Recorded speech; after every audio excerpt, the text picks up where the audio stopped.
Hello बच्चों, इस video में हम पढ़ेंगे chapter the regional kingdom.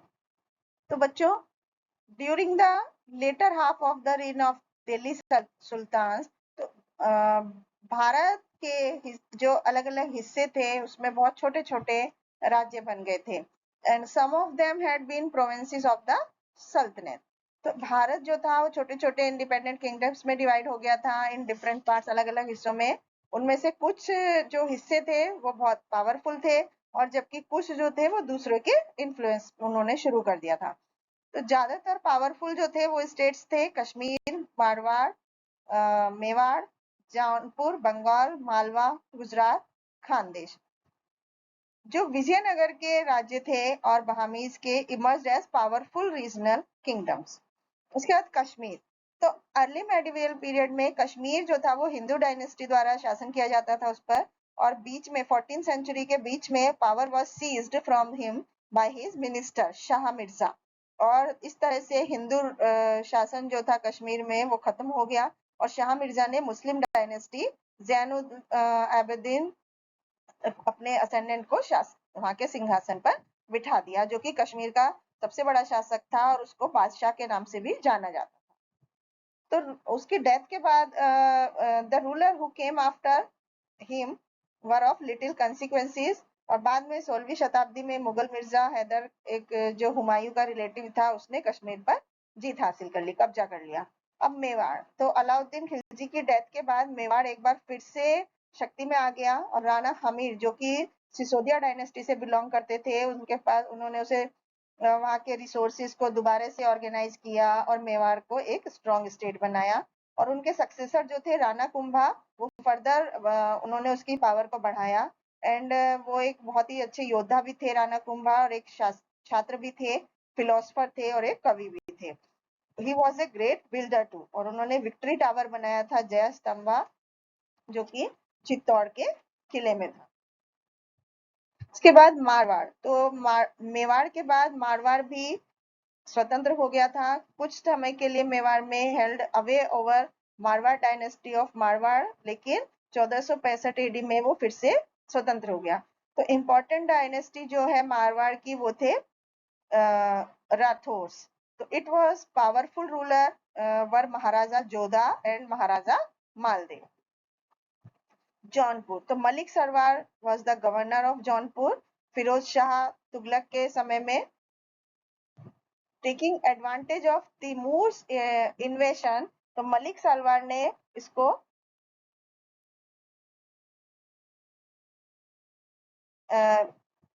Independence घोषित कर दिया था and started the Sharky dynasty. Ibrahim Shah Sharky सबसे ज्यादा पावरफुल शासक था शार्की डायनेस्टी का। उसके बाद Bengal. Bengal was the important place for trade, व्यापार के लिए बहुत इंपॉर्टेंट जगह थी। ये दिल्ली से हालांकि दूर था, लेकिन बंगाल के जो गवर्नर्स थे उन्होंने फ्रीक्वेंटली रिवोल्ट किया और 14th और 15th सेंचुरी में इलियास शाही और हुसैन शाह सुल्तान ने बंगाल पर शासन किया। इसके बाद मालवा। तो 1401 में दिलावर खान ने मालवा का शासक ले लिया और होशांग शाह सबसे ज्यादा पावरफुल शासक था मालवा का। मालवा के सुल्तान ने दिल्ली पर शासन के लिए आपस में लड़ाइयां की, जौनपुर और गुजरात पर शासन के लिए। बाद में मालवा ने शेरशाह सूरी पर जीत हासिल कर ली। गुजरात। तो 15वीं शताब्दी में मुजफ्फर शाह ने गुजरात को एक इंडिपेंडेंट राज्य बनाया और अहमद शाह, महमूद शाह बेगारा और बहादुर शाह ने इस राज्य के फेमस शासक थे। उसके बाद Khandesh. The first independent ruler of Khandesh was Raja Ahmad, जिसको कि मलिक राजा के नाम से भी जाना जाता है, and he was succeeded by Nasir Khan, जिसने कि बुरहानपुर बनाया था। उसके बाद द विजयनगर एम्पायर। तो विजयनगर एम्पायर जो था वो दो भाइयों द्वारा स्थापित किया गया था, हरिहरा और बुक्का राय, 1336 में। तो पहला राजा जो था इस डायनेस्टी का वो था हरिहरा, जो कि उसके भाई बुक्का राय द्वारा सक्सीड किया गया था। एंड अंडर बुक्का राय विजयनगर ने हिंदू सिविलाइजेशन और कल्चर का बहुत अच्छा केंद्र बना था।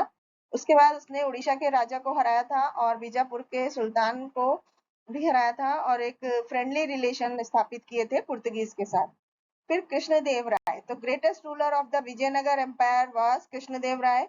उन्होंने भामनी सल्तनत को हराया था and the king of Orissa को भी हराया था।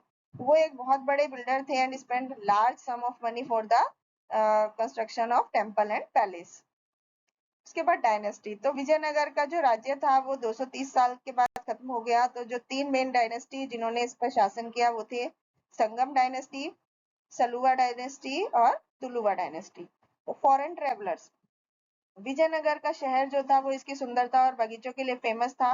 दो फॉरेन ट्रेवलर थे, निकोलो सेंटी जो कि इटालियन था और अब्दुल रज़ाक जो कि पर्शियन इन्वॉय था। उन्होंने एक ग्रैंडियोर, यहाँ की ग्रैंडियोर की तारीफ की and have said that the eyes had not seen nor the ears heard of any polemic resembling it upon the whole earth। उन्होंने पूरी पृथ्वी पर ऐसा कुछ नहीं देखा सुना है और उन्होंने हम्पी की राजधानी इसको बना दिया। And life of people in those times, social life, तो कंट्री जो था बहुत ही प्रोस्पिरियस थी। लोगों का जो जीवन था वो बहुत आरामदायक था। जो औरतें थी उनको सम्मान दिया जाता था।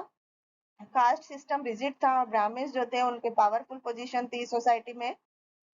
उसके बाद इकोनॉमिक कंडीशंस, विजयनगर जो था एक रिच किंगडम था, तो उसमें एग्रीकल्चर की और ट्रेड की और कॉमर्स की बहुत प्रोस्पेरिटी थी। रिवेन्यू लैंड से मिलता था, मेन इनकम थी रिवेन्यू की लैंड से। आर्ट एंड आर्किटेक्चर, तो विजयनगर के जो राजा थे वो ग्रेट बिल्डर्स थे, उन्होंने बहुत सारे सुंदर सुंदर शहर बनाए थे। हम्पी की बर्बादी क्लियरली वहाँ की जो ग्लोरी और ग्रैंडियर को पुराने समय में क्या थी उसको बयां करती है। Hazara and Vitthal Swami temple are splendid example of their architecture. उसके बाद end of the empire, empire जो था बहुत कमजोर हो गया था कृष्णदेव राय की मृत्यु के बाद, और उनके जो पड़ोसी राज्य थे डेक्कन के, उन्होंने उनसे हाथ मिलाया और वहां विजयनगर के शासक को हरा दिया एंड तेलिकोटा का युद्ध हुआ। उसके बाद भामनी किंगडम, तो भामनी किंगडम जो था वो अलाउद्दीन हसन ने स्थापित किया था और उसने एक ऐसे व्यक्ति की सेवा की name Gangu and is therefore also known as Hasan Ganga, और उसने एक डायनेस्टी बनाई जिसको कि भामनी डायनेस्टी बोलते हैं। फिर फिरोज शाह भामनी 1397 से 1422, तो वो एक पावरफुल शासक था और उसने गोंडा किंग को हराया था, नरसिंह राय और उसके एनेक्शंस को। He was a learned man and was interested in science, तो वो अच्छा कवि भी था और उसने Persian, Arabic, Turkish, Telugu, Kannada और मराठी भाषाओं को भी जानता था। उसके बाद महमूद गबन, he was the wazir of Bahmani king Muhammad Shah III। He made the kingdom very powerful। वो एक धार्मिक व्यक्ति था और उसने बहुत सारी शांति और प्रोस्पेरिटी लाई थी अपने राज्य में। उसने गोवा पर कब्जा कर लिया और जो गोवा के एक इम्पोर्टेंट किले पर, and he also prove to be a good administration. तो वजीर और वकील जो थे एडमिनिस्ट्रेशन के हेड थे। दूसरे जो सीनियर अधिकारी थे वो थे अमीरी जुमला जो कि हेड ऑफ फाइनेंस थे, और वजीर इशरफ और सदीर जहां। बेटर एडमिशन के लिए राज्य के तो इन 4 प्रोविंसेस में डिवाइडेड था। हर एक प्रोविंसेस के अंदर गवर्नर होते थे जिनको कि अमीर या तलबदार बोलते थे। उसके बाद आर्किटेक्चर, बामनी किंग जो थी वो फाइन मॉस्क्यूज और टॉम्ब बनाए गए थे। उसमें जामा मस्जिद, गुलबर्ग की और टॉम्ब ऑफ आदिल शाह बिदार में इसके अच्छे आर्किटेक्चर के उदाहरण है। Gol Gumbaz at Bijapur has one of the largest dome in the world. End of the kingdom, बाद में ये राजा कमजोर पड़ गए थे और उन्होंने this led the governor in the previous to declare their independence. Bahmani kingdom जो था वो उसका अंत हो गया था एंड 5 इंडिपेंडेंट सुल्तानेट थे। अहमदनगर जो कि निजाम शाही ने जिस पर राज किया, बीजापुर पर आदिल शाही ने, गोलकोंडा पे कुतुब शाही ने, बर्रार ने, इमाद शाही ने राज किया, बिदार में वरीद शाही ने। Thank you.